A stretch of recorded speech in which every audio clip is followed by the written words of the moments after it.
I identify as a blackfella on odd occasions, and I'll identify this time as a blackfella. And we were almost annihilated as a race of people, we Australians. I come from Cloncurry and I'm dark. I'm one of the curry mob, you know. And we made a hell of a bad mistake 250 years ago letting you white fellas in. You won't give my mob the right to own a piece of land. Why would you refuse a person because he's black living in a black community the right to own a piece of land? Bob Katter has seemingly claimed to be Indigenous.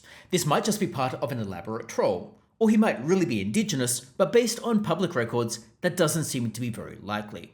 Or alternatively, he might have wrongly convinced himself that he is in fact Indigenous, possibly because he is so passionate about the area, but also adding fuel to the concerns about people falsely claiming indigeneity, possibly to achieve some particular benefit.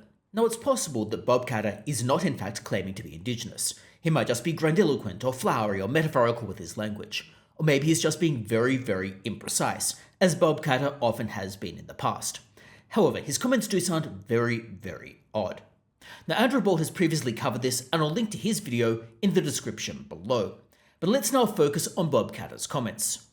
In Australia, there's a three-part test to determine whether or not someone is Indigenous. They must be Indigenous by descent, they must identify as Indigenous, and they must be accepted by an Indigenous group. This third part, of course, raises some controversy, because if someone is ostracised from that group, they could run into some problems. But nevertheless, that's what the test is. So, can Bob Katter claim indigeneity?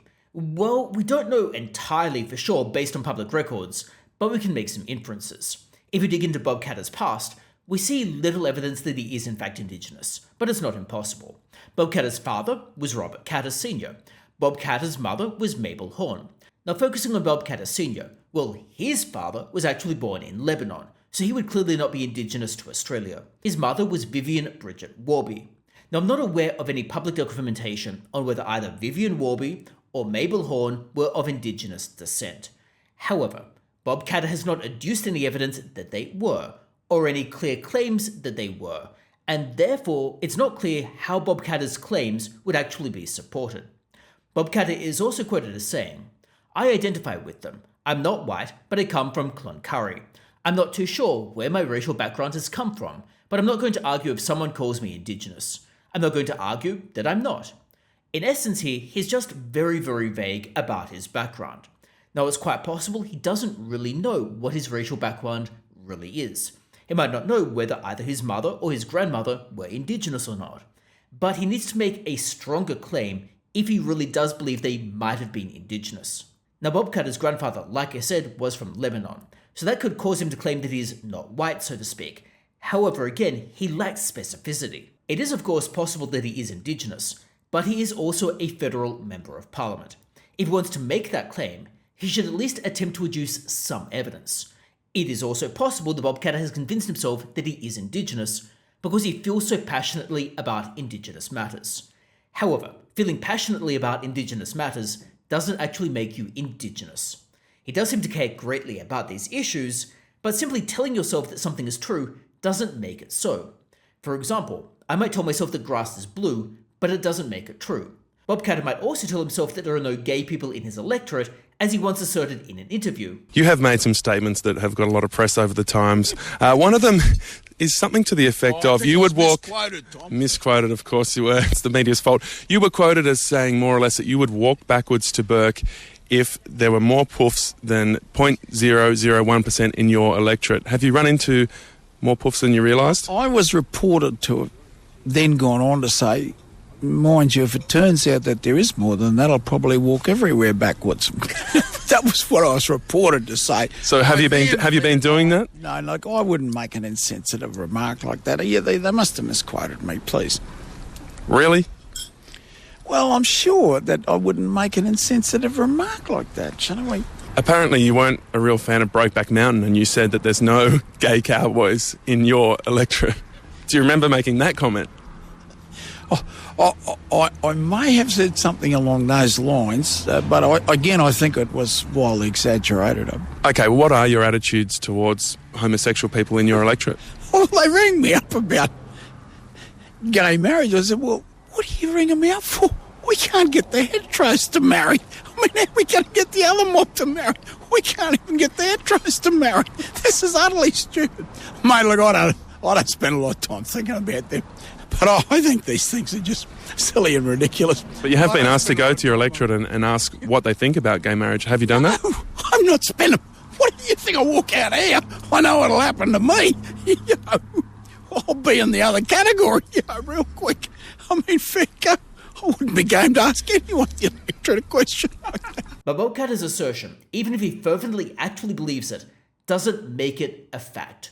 And therefore, even if Bob Katter believes that he's Indigenous, it doesn't make it true necessarily. There needs to be some actual evidence of it. He also hasn't adduced any evidence to the second part of the test that he identifies as Indigenous, although maybe some of his interview comments might get some of the way there. Furthermore, it isn't clear that he's accepted as Indigenous by any Indigenous group, meaning he likely fails the third part of that test in any case. It also raises a large issue, however. There are a large number of people who reportedly falsely claim to be Indigenous. A university president in Canada, for example, recently stepped aside over concerns she falsely claimed to be Indigenous in Canada. In Australia, this has become a rather large issue, when there was a 25% increase in the number of people claiming to be Indigenous in the 2021 census over 5 years. That's an absolutely astounding increase. There possibly is an innocent explanation for this, of course. Part of it could be attributable to people digging into their ancestry and then discovering that there is Indigenous background, and to some extent they may be claiming to be Indigenous as a result of that. And we can see some merit in this. After all, if you only just found out that you're Indigenous, it might not be very clear how you would actually get accepted by an Indigenous group.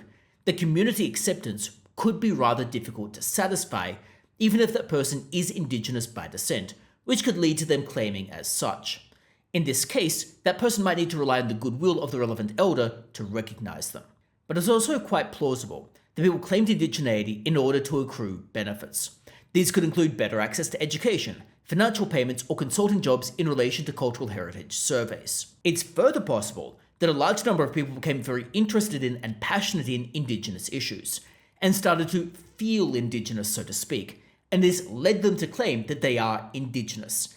However, simply feeling passionate about an issue doesn't make you Indigenous. The lack of scrutiny surrounding some of these claims becomes a bit of a problem.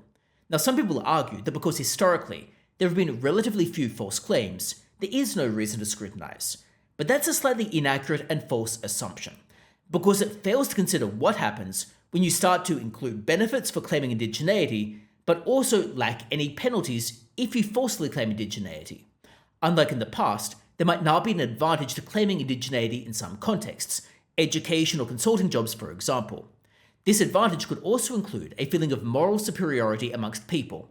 Therefore, if there's no scrutiny of these claims and no apparent penalty for lying, people could simply fake being Indigenous. The issue, circling back to Bob Katter, is that if he is wrongly claiming to be Indigenous, then he is using that status to potentially cow others into silence when he is making an argument about Indigenous matters. That is clearly going to be disingenuous if he is not Indigenous, because he might be using that to try to shut other people up in a debate, which is obviously outright wrong. It does a disservice to the other people in that debate. It also does a disservice to actual Indigenous Australians. There are also a couple of problems here. Firstly, it shows the problem with identity politics. An argument is no more right or wrong because of a person's heritage. We must evaluate an argument on its merits. So if Bob Katter is saying that he is Indigenous, and therefore he cannot be questioned, that is an inherent issue, because the argument is no more right or wrong if Bob Katter is Indigenous. Second, it highlights the narrative power that can come from claiming to be Indigenous, even if that claim is false, which then raises the issue of needing additional scrutiny when those claims are made in a manner that would give you an advantage. Third, if he is falsely claiming to be Indigenous, it is a high-profile, stark example of such a false claim, and this highlights the need for that type of scrutiny, particularly when you've got a public figure making such a prominent claim, as might have been the case here. Now, we may never know for sure whether Bob Katter is Indigenous, but he should provide some evidence, or at least something persuasive if he intends to make that claim. I'm not necessarily going to dispute that he is Indigenous, but he at least needs to do something to show us that he is, if he is going to go around making that claim and using that claim to shut down an argument. But nevertheless, I would be interested to hear your thoughts about this whole situation.